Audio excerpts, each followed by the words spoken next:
What's going on, YouTube? Matthew back here with you today. I'm going to do a quick video and share some things that came in both yesterday and today. Okay, yesterday, we'll start with today. Today I had a TTM come in from John Wathan.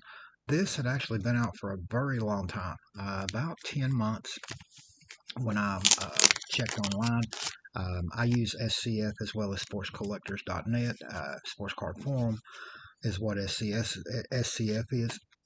If you are thinking about getting into TTMs, I suggest trying out SCF first. See if you like it. You get a lot of free addresses off of there. That won't cost you a cent. Sportscollectors.net, you can get some for free, but you really can't see a whole lot without paying a $15 membership fee. But there's some other perks on that side as well. But I suggest using SCF if you're just getting into the hobby, because, like I said, it's 100% free. A lot of good addresses on there for both older players and modern players, and it's not going to cost you a cent to find out if you enjoy the hobby or not. And it's always good to try something out, be able to try something out for free if you haven't done it before.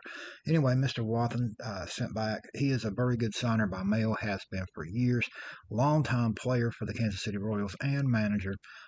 This is an 89 Topps manager's card that he signed for me. And here he is pictured as a player on an 84 Topps. Which does happen, all three of these cards got dinged on the corner by my mail carrier. And I just sent these to him in a little team baggie, and he sent the team baggie back. Sometimes players don't, but I just put 3 cards in that team baggie and sent them to him, and they show back up. So anyway, that's signed nicely, even with the ding corner. I'm happy with these. Now this card here was already low grade. It's got a crease in it. I don't know if it'll show up, but it's got a crease up here above his cap. It's got a crease there. Now it's got that ding corner, and it also had a little bit of a wrinkle to it in the center of the card, but presents very well with that autograph on it. Very nice card to get signed.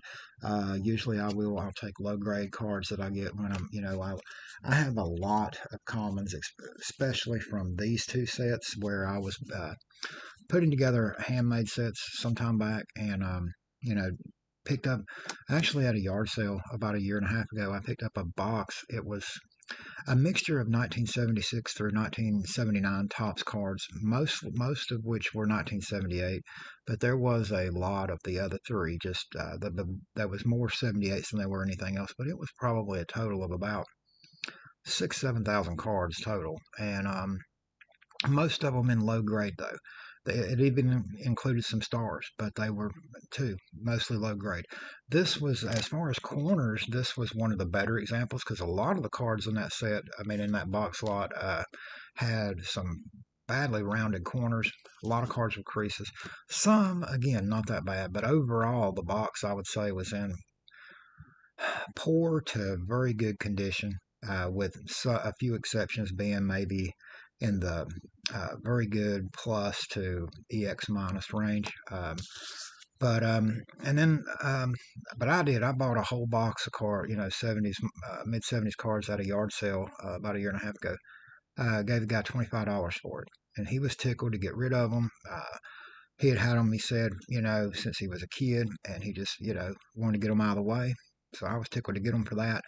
The best cards that I got in that box actually at the time were like, I think there was one Trammell Whitaker rookie in the box, but it was, not Trammell Whitaker, Trammell Mahler, 1978 Topps rookie card, but it had a crease in it.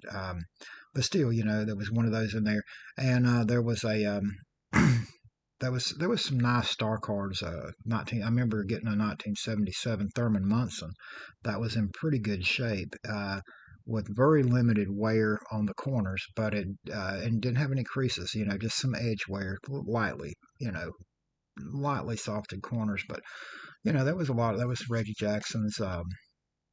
Stars of the day, Pete Rose, stuff like that. But the main rookie card that I remember getting out of it, and I was hoping to find some like Andre Dawson,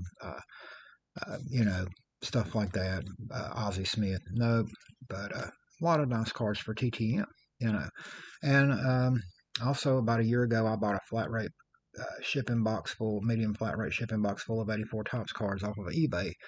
won it for like it was an auction. I won it for like $21.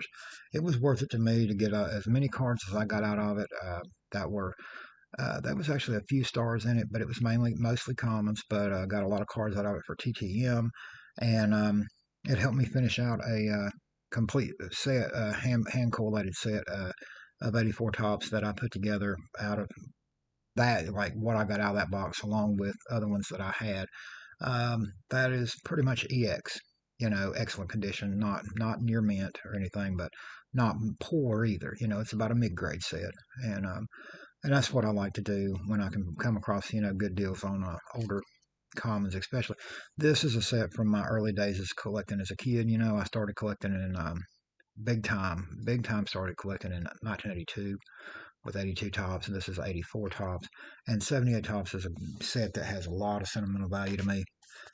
My dad gave when I hadn't been collecting that long. My dad gave me a whole box full of 1978 tops cards that he had bought. All right, I also had this come in, and this right here I picked up for $3.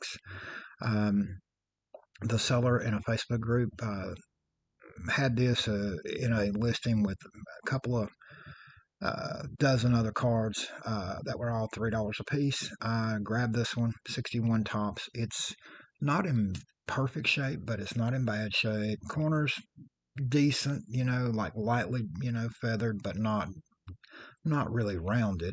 No creases in the card. Presents very well. Centered pretty decent, and maybe just a little off top to bottom, but nice signature in blue Sharpie on that by Bobby Shantz, who is basically now 100 years old, still signing. Don't know how long he'll be with us. Don't know how long he'll be able to keep signing, but he has been great to the autograph hobby. Always been willing to sign for his fans. He asked for a donation, but yeah, you could. A lot of people will just send him one card, and he will usually sign one card for free. But people that send him several cards you do need to send him at least a $5 or more donation if you're going to send him and ask him to sign. Because I mean, he's been known to sign 4 or 5 cards for people, but yeah, you need to send him a donation. If you're going to send that much, if you just send him one card and you can't afford a donation, just send one card. But yeah, Bobby Shantz, former American League MVP winner in 1952, long career, great player, and tickled to get that for $3 out of a TTM buy sell trade group. And then the last thing that came in, this came in yesterday. The Bobby Shantz came in yesterday too, but this is a Jury Kendall PSA DNA authenticated, beautiful autograph in blue Sharpie on this card. This is for my Indians PC. This is a 1963 Topps. And one thing I will say, if you don't know, if you're not familiar with the name, if you are from Arizona or you're an Arizona Wildcats fan, this guy, after his playing career in the major leagues was over, went on to become coach of the University of Arizona and led them to 3 different college World Series championships in the years. I got it right over here. 1956 was the first. No, wait a minute here. It says World Series champion. And he was on a World Series championship team in 1956 when he was playing in college. I'm sorry about that. But as a coach, he was a World Series champion, a college World Series champion at Arizona. As their head coach in 1976, 1980, and 1986. So a overall 4-time college World Series champion, 3 as a coach, once as a player. He actually played in college at the University of Minnesota, I believe. But he had a pretty decent career. He came up. It's right here. I'm sorry. He came up with the Chicago Cubs in 1956. I wasn't sure about. I started to say White Sox, but it was the Cubs, 1956, and he played with them. Like up and down minor leagues through the early '60s. He got to Cleveland, and he played with Cleveland from 1961 through 1964 as a solid second baseman. And then he finished his career in the majors with the Minnesota Twins in '64 and '65. And anyway, I was really happy to get this card. I got it at a decent price. I actually had bought this off eBay. I had put it on my watch list because I spotted it. It's a vintage card. it was PSA DNA authenticated, but I spotted that, took notice of it because a lot of times you come across autographed vintage cards, they're an ink pen, because back in the old days, players typically signed an ink pen. People that were at baseball stadiums requesting autographs usually carried ink pens back then. Blue Sharpies, black Sharpies were not around. Or if they were, nobody was really using them in those days to get autographs from players. A lot of times it was pencil and ink pen. And if you wrote to a player in the mail in those days, most of the time the player signed at home. He just opened up the envelope, picked up a pencil or ink pen and signed a card. So it's very, most of the time you're going to have a harder time finding autographed vintage cards back in the 60s in a blue Sharpie like that. And that's beautifully signed. But now, um, Mr. Kendall here, let me show you the back of that card real quick. But Mr. Kendall here, he played, though his playing career wrapped up in the mid 60s, he managed, like I said, managed in college or coached in college for many, many years before retiring from baseball. He is actually a member of the College Baseball Hall of Fame. He was inducted there in 2007. And so really great career, both, player and as a coach. And so he was probably, whoever got this could have easily got his autograph in his college coaching days. But it's still very, very beautiful signature on this card to add to my Indians PC. And the card actually is in pretty good shape. It was in pretty decent shape. It's not graded, but it's PSA DNA authenticated, which is as good as it gets on authentication or in a slab. And I got this, like I said, I had it on my watch list. The seller sent me an offer one day, and I was kind of surprised at how cheap the offer was.